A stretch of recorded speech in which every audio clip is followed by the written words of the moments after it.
Ever wanted to make a PNGTuber but didn't know where to start? For the past 4 years, I've been streaming with PNGTubers and making them for other clientele using a few different softwares, and today I'll show you a few things to keep in mind while creating your very own.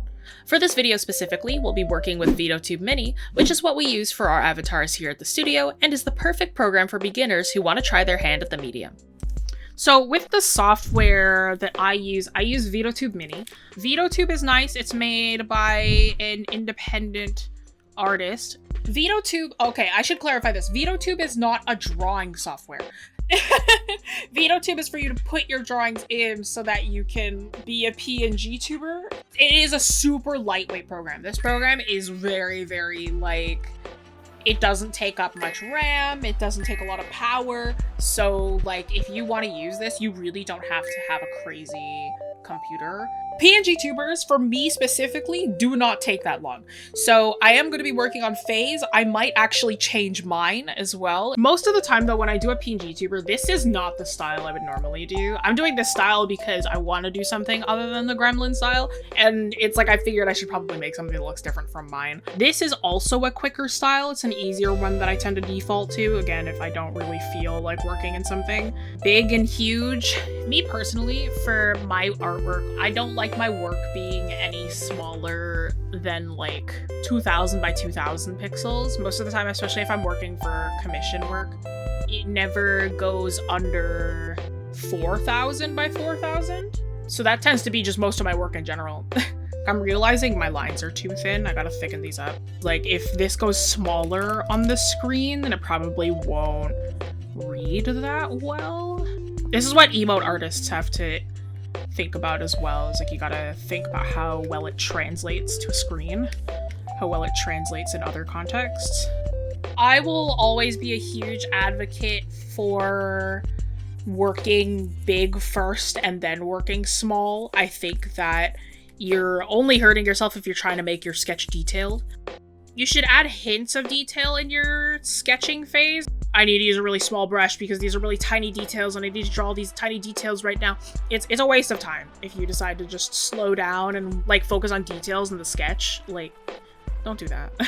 Now here's the real question, right? Before I actually start, do y'all think that we should kind of go with a flat style for this? Or do you want to like see this like shaded? Because I'm kind of digging it being flat. Like I'll adjust a couple of things so it's not so flat, but like, I don't think I should shade this. I've been really liking working flatter, like I'm like without like a lot of shading. I'm kind of digging that look as of late, just really relying on the hue and the line art. Because if I make it too dark, it's gonna not have enough contrast with the black, I think. It's like I still want it to feel like it's different from the black line work. And we'll do a little bit of hair highlighting and we'll call that for the main illustration. Thanks so much to Asus for sponsoring this video and sending us the PA169 CDV Pro Art Display. Asus has created a drawing device built with artists in mind. The Pro Art Display is Pantone validated, uses Wacom EMR technology, and has touch gestures designed to work with professional art programs. The monitor even has its own control panel that works similarly to express keys on a traditional digital art tablet. With the Asus control panel software, you can easily customize your shortcuts by dragging and dropping them. It's another powerful feature that makes this monitor an invaluable tool for creative professionals. This monitor is built for creativity on the go, having a thin, lightweight, and portable design of 15.6 inches across. It even comes with its own cute carrying case. But even if you choose not to use it, it'll slip easily into your laptop bag. Having two kickstand settings, one for pure monitor use and the other for use with the pen, means you don't need to buy any additional ergo stands in order to use it. Speaking of the pen, it's batteryless, meaning it doesn't need a charge in order for it to work. Just plug in the monitor and it'll work like a normal pen would. Having another monitor to have your references, or maybe even just a video playing in the background, can really enhance your efficiency while working. For a limited time, buying the Pro Art Display also gets you a free 3-month Adobe Bundle subscription, which has a value of over 488 USD. You can also use promo code WINGCANVAS for 15% off the device. That's WINGCANVAS, all caps, no spaces. So thank you so much to Asus for sponsoring this video, and take a look at the Pro Art Display to take your creativity to go. Link in the description below. So this is the hard part over, right? Everything from here, super easy. I'm gonna copy this entire thing. I have this layer set to a lower opacity so that I can see where the eyes were, so that I draw the blinking version. Just just sketch that in, and then I'll adjust it afterwards. Once this is done with, that's 2 parts of the PNGTuber done. Right, so when she blinks, it'll look like that. Right, this is the blink where the eyelash is gone. Down, up. So that's what the main animation is going to look like. Right, next thing we're going to have to do is we're going to have to do the one where she's talking. So we're going to have to edit the mouth, and we're going to have to edit the eyes. The eyes we're going to have looking at us. We could have them in the same sort of general direction looking like that, but I don't want to do that. So we're going to have the eyes move over. Okay, so I'm not just gonna draw the mouth open. When you have a mouth that is open, the jaw drops, so you gotta draw that jaw getting bigger as well. Right, so you see the jaw opens up a little bit more when you're talking. Tends to look a little bit better that way.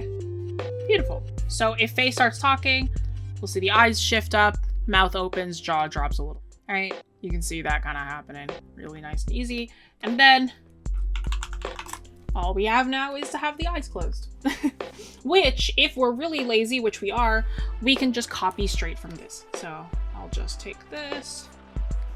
So then that's it. That's literally it. So we have 4 images for the PNGTuber. Right? We have one that is kind of our stasis one. We have a blank version of the stasis. We have, for the static one, we have a eyes open for the talking one, and we have an eyes closed for the talking one. Right? All 4. That's all we need. But you see what I mean? Like, it's the 4 images. That's it. Right? 1, 2, 3, 4. And the hardest part was just drawing the first one, because you can just copy paste it after that. It's really nice and easy.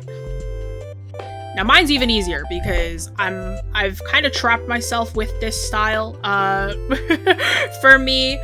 So I am kind of stuck with the Gremlin Jessie look.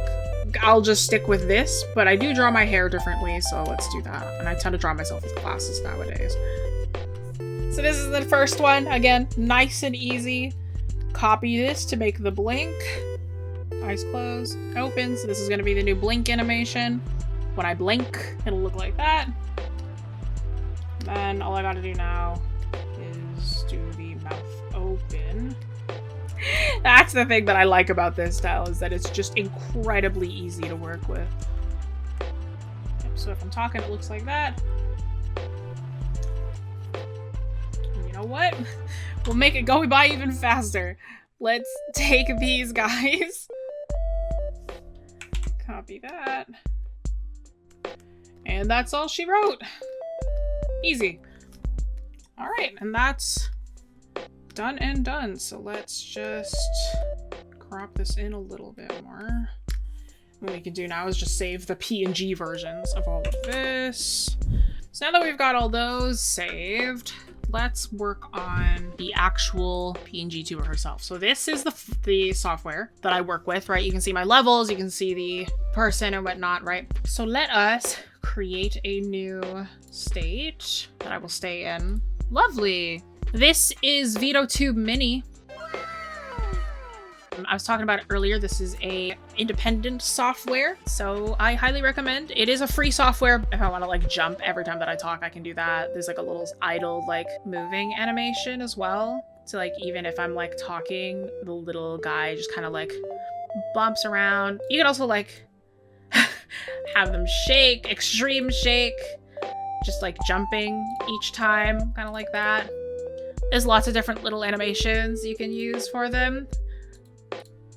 We just kind of keep them still. I love this software. It's really nice and easy. There's hotkeys for everything. You can set different like stream modes. Like you can have this one, right? You can have different states depending on what you want to use. So if I was going to use like my other PNGTuber, it would be like that, right? So like I could change, like depending, like I can just upload the different PNGTubers, swap between them like this. You can set hotkeys for each state. So if you have different like emotions, right? Depending on who I'm working with, I might ask for different emotes that they want. It's like these are different states for just different PNGTubers. Like technically I could just like, you know, this is like the one that I use for personal stuff. This is like, these are like the work ones, I suppose. So these two bars are the volume sensitivities. So like if I was to like do like something really quiet, like maybe my chair moves, you guys hear my pen clicking, it won't pick it up as like me talking. And this one is the delay sensitivity. So like if I was to do it like this, then it's like every little pause that I take, it will have like, it's very jumpy. So that's why I keep it to like down here so that like that jumpiness doesn't happen. Most people do that. So it's like, it's a little bit more of a delay. It's less jumpy, it's less poppy. This is for the microphone. These are for like, because you see how it's like, I'm green screened in here, right? So it's like, this is for like to chroma key me onto the actual stream, stuff like that. These are where I load other PNGTubers. So it's like, if I have a PNGTuber with a bajillion states, I can save it. I'm setting hotkeys, hotkey modes. If I want to delete a state, and then I can save this file. So if I have all 4 of these here, I can save that. So yeah. So this is what Faye's PNGTuber will look like. Maybe she wants hers bigger, maybe she wants hers smaller. Depends on what she's gonna end up wanting for her PNGTuber. Just based on how it looks, she might want it bigger. But yeah, if you ever wanted to use Veadotube, you can see the Veadotube Mini 1.4 by Olmawi. Join a virtual class in seconds and learn live from professional artists. Enjoy weekly assignments, individual guidance, and real-time feedback on your artwork so you can create like a fearless illustrator. If you learned something new, please like and share this with a fellow art nerd. If you love receiving quality and free arts education, subscribe. Here's a couple other videos you can check out next.